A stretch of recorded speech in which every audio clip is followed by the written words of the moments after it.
Welcome back to the Real Slim Fatty Show. I'm your host, Fady Hawatma. My name is Fady, Fady. In Arabic, it's pronounced Fadi. It means savior, redeemer. My parents gave me that name on purpose. It means something. But when you're a chunky kid growing up in St. Louis, Missouri, and American kids see Fady on a piece of paper, they don't say Fady. Or when I introduce myself and I say my name's Fady, they say Fatty, fat T. And once that happened, once my name became a fat joke in someone else's mouth, I let the world rewrite it. When I was in elementary school, the innocence of it made me wonder why they had an issue. I was too innocent. I was too young. I didn't really understand. And I never knew why they had an issue. I never knew why I thought it could be an issue. And I never took it the wrong way. When they were like, well, fatty, fatty, fatty, I didn't really think twice about it. It all changed when I went to Chaminade College Prep in St. Louis in 6th grade. It's a college prep, all boys school. It changed because my best friend at the time said, dude, I'm not going to call you fat. Can I just call you Fady? Long A, safe, clean. I agreed because I wasn't going to fight that fight. And I was like, yeah, sure. Why? That's not that big of a deal. I didn't understand the weight and the gravity of legitimately changing your name. I mean, you're essentially changing your name. And that was just the beginning of a very long list of things as I matured in my life that I changed about myself so that other people would feel comfortable. It didn't make me feel comfortable being called Fady. It made other people feel comfortable because they don't want to understand that it's Fady. So let me explain this because there's layers to it. Fady in Arabic, it's two syllables. Fadi. It's a clear D, not a T. It's a D at the end. Fadi. It's a beautiful name. In our culture, it carries weight. It means the one who redeems, the one who sacrifices for others. And my parents didn't pick it randomly. That name was a literal prayer. And I wasn't growing up in Amman. I wasn't growing up in an Arab neighborhood. I grew up in St. Louis, Missouri, where we were very, very few and far between in the Arab community. And in St. Louis, I'm lucky if anyone knows what Arab means, let alone where Jordan is, or that it's even a country. Nobody knows how to read Arabic names. So when they see Fady, they sound it out like an American way, like Fatty or Fadi or Fady or all these different variations besides the actual way that you could say it. Now imagine you're 8, 9, 10 years old. You're already the chubby kid. You're Arab. You already don't belong. I remember back playing soccer. I played soccer my entire life. Other players on the field would be like, why is your coach calling you fatty? Why is he calling you fat when he would call my name? And he's like, shoot the ball fatty or pass the fatty or da da da. Like, why is he calling you fat? And I was so innocent. I'm like, what do you mean? That's my name. You already know what the word fatty means because other kids have already used it on you. And then someone reads your name off a roster and the whole class hears fatty come out of the teacher's mouth. It's your name. The thing that your parents gave you with love and meaning and intention. And in this country, in this room, it sounds like an insult. So my friends, and I want to be clear, they were all good people. They were all good friends. They weren't being cruel. They weren't being mean. They figured it out before I even did. And they were like, dude, we're not going to call you fat. We're not calling him that. Let's just say it differently. My best friend at the time, his name was Greg. He landed on Fady. He goes, I remember this day as clear as that yesterday. He goes, could I call you Fady?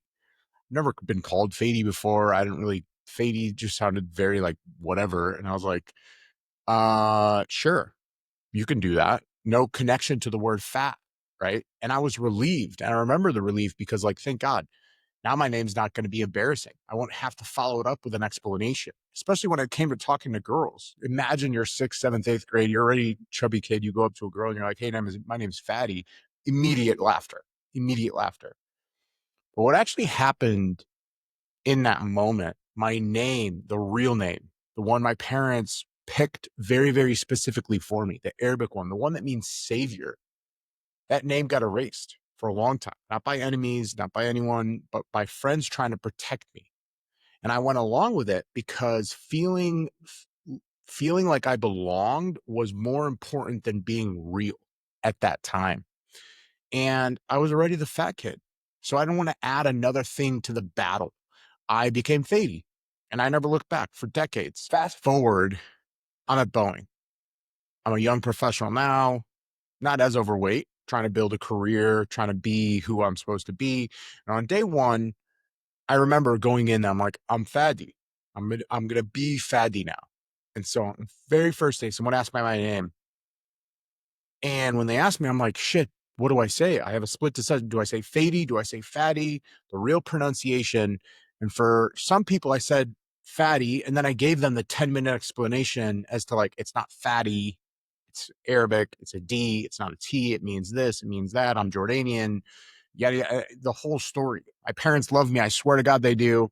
They just birth me and call me fat. And so for some people, I said Fatty, gave them the story. For other people, I said Fady. And I was flip-flopping all the time. And the one thing that I remember is, do I turn my introduction into a whole cultural education while this person is just trying to introduce themselves? They're trying to learn my name so they can CC me on some email. Or do I just say Fady and move on? So I said Fady. Obviously, because I'd already been doing it for 16 years at that point. It wasn't even a decision. I was just like, all right, this is who I am. I'm Fady. It's fine. The kid who changed his name had become the adult who changed his name. But being in the professional world taught me something bigger than the name thing. Being at Boeing, working with all these different people who were different than I am, being a consultant, being a CFO, being an outsourced CFO, working in oil and gas, it taught me how deep the performance goes. And it wasn't just my name. It was legitimately every single thing that I had to do to be performative. Every team outing, every happy hour, every after work event, every birthday, drinks, every time. And not because I like drinking. I've never been a big drinker, not because I wanted to, but that's where it's what everyone else did. That was the bonding ritual. You go to a bar, you get a drink, you loosen up, you walk in, hey, what do you want to drink? That was always the easiest thing. It was easy. It was easy to fit in. And you're part of the team. And I wanted to be part of the team. And I genuinely thought that those people held my future in their hands. So I didn't want to be the weird guy. My career, my promotions, my success depended on them liking me. That's what I thought, seeing me as one of them. And one of them drank every chance possible. So I drank. I never said I'm good with water. I never said I don't drink. I don't really drink, but I'm still here. I'll take a Diet Coke. I never really advocated myself. I just wanted to fit in. And not once did I say I'm good. Because the same kid who let his friends rewrite his name out of the sake of comfort, being a young kid, was now letting his coworkers rewrite his habits and a lot of different things. My personality, my identity, all in the service of one thing, fitting in. You know what I realized later? And I mean, I genuinely realized that not just understood it intellectually, but I felt it genuinely in my bones. Fitting in and belonging are not the same thing. They're actually opposites. Fitting in is when you can change yourself so that other people are comfortable with you. You reshape yourself, you edit yourself, you remove the parts that don't match the mold. Your name sounds wrong, change the pronunciation. You don't like drinking, suppress it. Your actual self, put that somewhere else. Store it, hide it, completely kill it if you have to. Belonging is when someone accepts you as you are, not the version you created and performed and perfected. It's you, the actual you, with your real name, your real preferences, your real weirdness. For most of my life, I was trying to fit in. I was so good at it too. Growing up in St. Louis, Missouri, again, as an Arab, I was a chameleon. I would change my color for any room. I thought it was a superpower. I could be exactly what people needed me to be: the right pronunciation, the right drink in my hand, the right laugh at the right time. And people would call me a chameleon, because I could fit in anywhere. And I genuinely took that as a compliment. I'm like, yeah, I'm good at that. But fitting in is exhausting. It's so tiring. Do you know how exhausting it is to constantly translate yourself, to constantly manage other people's comfort at the expense of your own identity? I'm sure every single person listening to this knows that to some extent. And the worst part Even when I fit in perfectly, you still feel alone because the people who accepted me weren't accepting me. They were accepting the Fady, the performance, the mask, a long A version of my name. The real Fady, the Fady, the one whose name means savior, the one whose name means something, who doesn't actually want that beer, who's carrying the weight of being the only Arab in the room, the guy that was invisible. So I was accepted and invisible at the same time for a long part of my adult life growing up into college and into Boeing and moving from Boeing to Seattle and St. Louis and all this kinds of stuff. I was accepted and for the wrong reasons. So 3 years ago, I went through a massive health transformation, lost just about 100 pounds, decided to lose 100 pounds. It took me a couple of years to do it. But 3 years ago, I stopped drinking entirely, literally entirely. And that's a whole other story. But the point is, I made a decision about my own life that had nothing to do what other people thought about it, about the time that I launched this podcast. It was a very radical decision for me to be me, because suddenly I wasn't fitting in anymore. When everyone else was having a drink and I was having a Diet Coke, I was visible. The performance had a crack in it. There was nowhere to hide. And you know what? When you change that and you become your real self, some people don't like it. Some people thought I was being weird, or that I was just doing it because it was a fad, or I was being performative, or because I was no fun now that I don't drink. So I watched some relationships shift in my life, and I watched the way certain people looked at me change.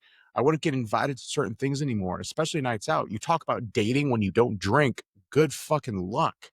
Girls are like, well, what's wrong with you? Are you an alcoholic? Do you have issues? I'm like, oh my God, I literally just don't want to drink. And it was fine. And I loved it. I actually fell in love, and I feel in love with that thing, because people who still wanted to be around me after that, they wanted to be around me, not the performed version, not the guy with the Fady, not the guy with the safe name and the vodka soda in his hand, the actual human being who made a choice for himself and didn't need their permission. That's what people fell in love with. And that's what I fell in love with. That's when real belonging started for me. And not when I was changing my name, not when I was drinking to fit in, not when I was doing the things because everyone else was doing them. Real belonging started when I got so tired of being invisible that I decided to be visible, even if no one clapped. And now I haven't had a drink, a sip. And people always ask, well, you'll just have one. No, I have nothing. Not even a sip of alcohol in 3 years. And I love it. I genuinely love my life without having to do this performative fitting in, without alcohol, without the Fady, without the this, without the that. I never even cared about drinking in the first place. I love my early mornings. I love the clarity. I love waking up, always being mine. I don't have to worry about, oh my gosh, I'm going to drink and then I need 2 days to recover and then I'm going to eat some shitty food and I'm going to do this. I love that, knowing every single relationship, every single person in my life right now is built on the real me, not some fake Fady.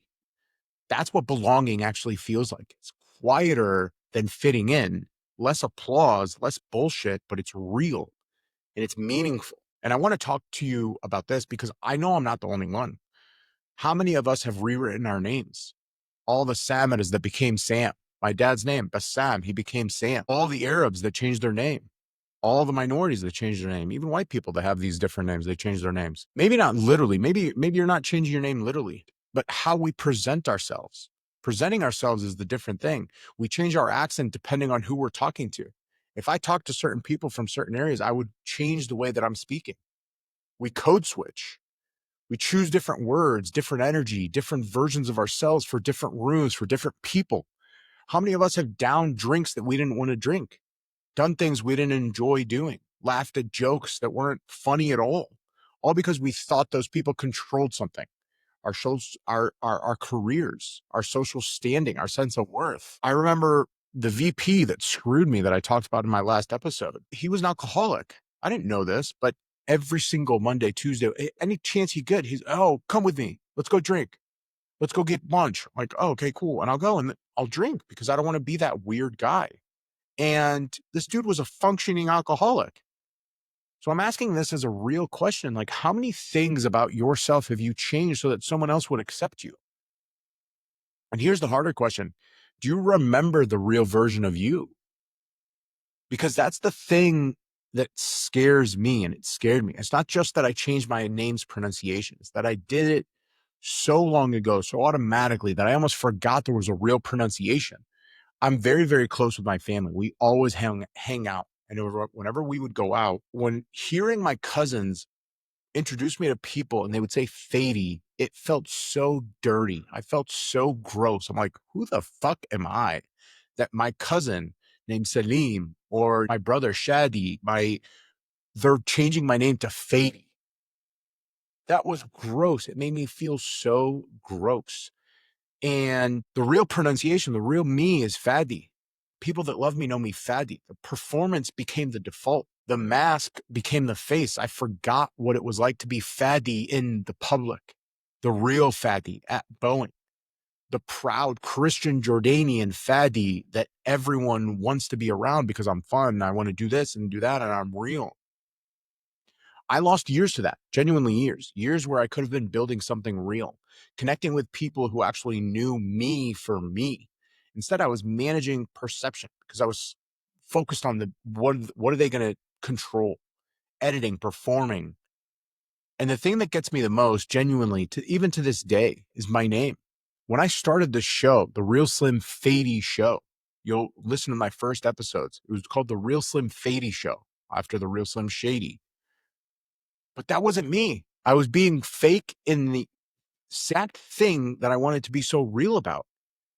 My parents gave me the name Fady for a reason. It means savior. The story of how I got that name is one of the most beautiful stories, and I'll share that at some point. But I agreed to let the world strip the meaning of it because some kids in St. Louis, Missouri couldn't pronounce it right, or they couldn't understand it, and their parents couldn't understand it. And I was too scared of not fitting in to correct them and stand on business and say, yo, my name's Fady. You either say it right or don't say it at all. And that's genuinely heavy when you really sit with it.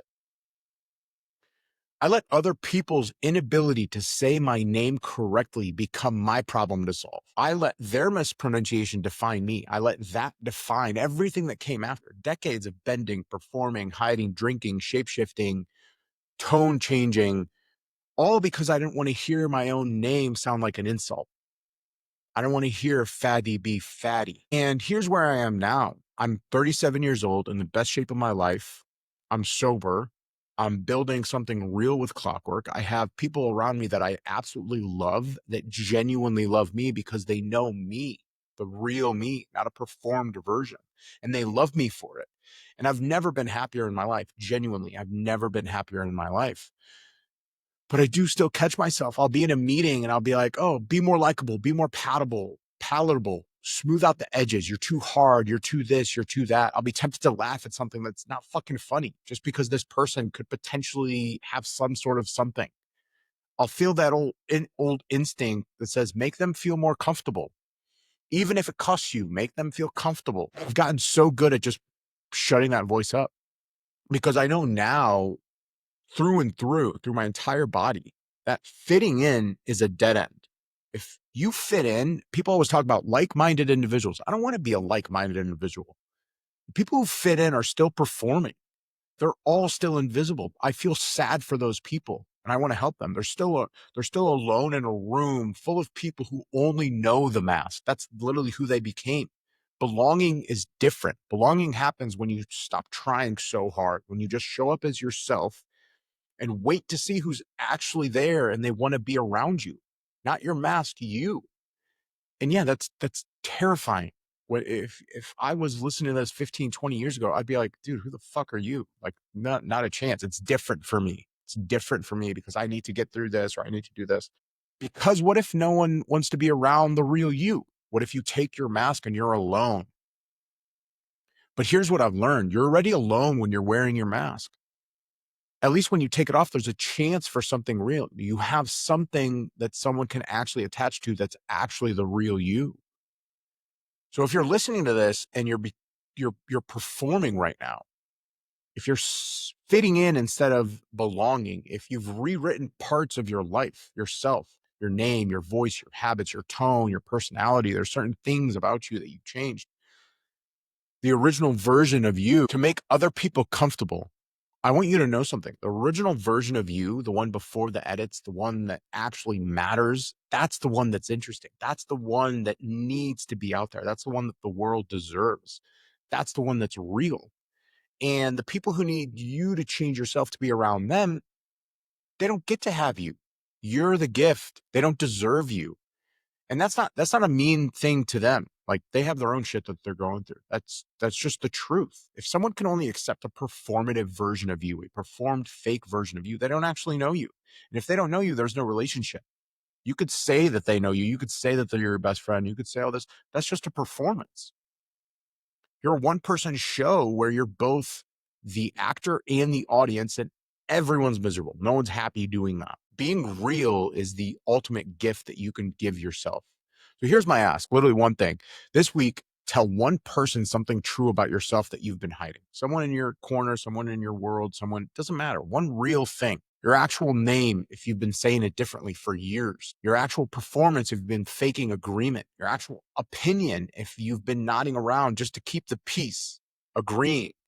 One small act of being visible. Pay attention to what happens. See what happens. Pay attention to who steps back, who steps closer. Because the people who step closer, when you're being real, when you're being who you are, those are your people. That's your tribe. That's where you belong. And the people who step back, get rid of them. Let them go. They were never your people. They wanted the fake version of you. They wanted what you could provide them by changing who you were. And I know that's scary. The idea of rejection might be scary. It might hurt. I know there's a part being like, well, what if no one steps closer? What if I guarantee someone will step closer? But you're already alone when you're invisible. You're just less aware of it. So be visible, be your actual self, say your real name, say what you actually think, what you actually like, what's your actual preference, say what you actually want, and see who sticks around, because those people, that's your tribe. They are your people. That's belonging. That's real. If you ever have to think like, oh, if I didn't do this, are they going to still love me? Are they still going to, that's fake. My name is Fady. Fady. It means savior. Fady is gone forever. I will never in a million years allow anyone to call me Fady. I hope you stop apologizing for yours too. This has been the Real Slim Fady Show, and I'm your host, Fady Hawatmeh, and I'll catch you next time.